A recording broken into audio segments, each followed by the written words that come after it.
Selamat datang saudara-saudari. Kita sedang belajar mengenai ciri dalam jalan penyelamatan.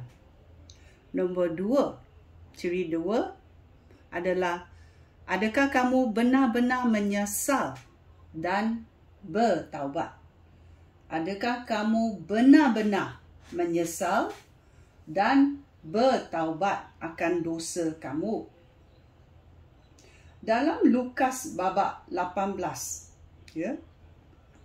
dalam ayat 9 sampai ayat 13, mari kita mendengarnya. Yesus menceritakan perumpamaan ini kepada orang yang menghina orang lain. So kita sekarang ada dua darjat. Orang yang menghina orang lain.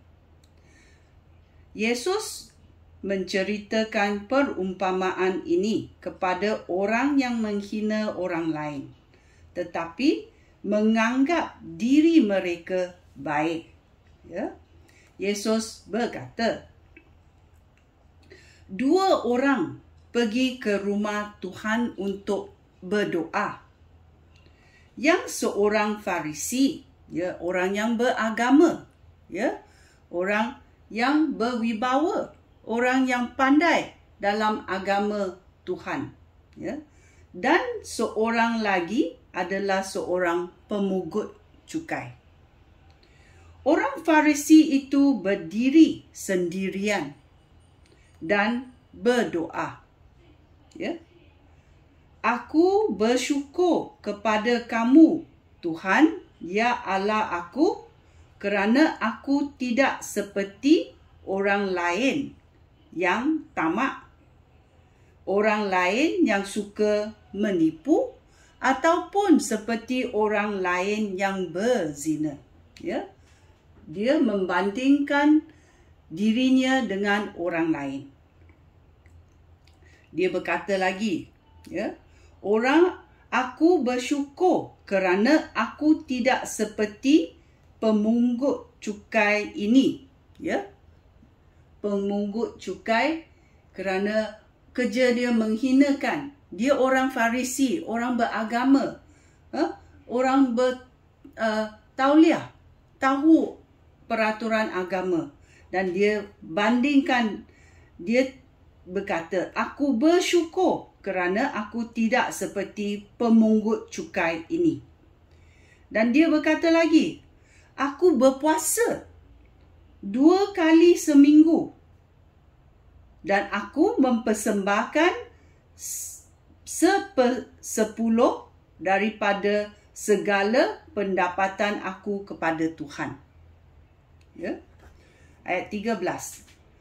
Tetapi pemungut cukai ini berdiri sendirian dan berdoa kepada Tuhan.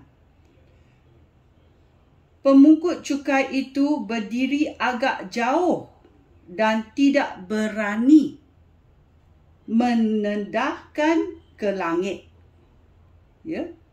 Dia menabah dadanya kerana dia menyesal, sambil berkata kepada Tuhan, ya Allah, kasihanilah aku, seorang hamba. Aku berdosa. Aku berdosa. Dia mengakui dia seorang yang berdosa. Dia tidak berani menghadap Tuhan. Dia menyesal. Dia menebuk dadanya dan menyesal. Dia merendahkan dirinya. So, bila kita bandingkan orang Farisi dan orang pemungut cukai ini, manakah yang benar-benar menyesal dan bertaubat? Manakah doa yang Tuhan dengar dengan sepenuhnya?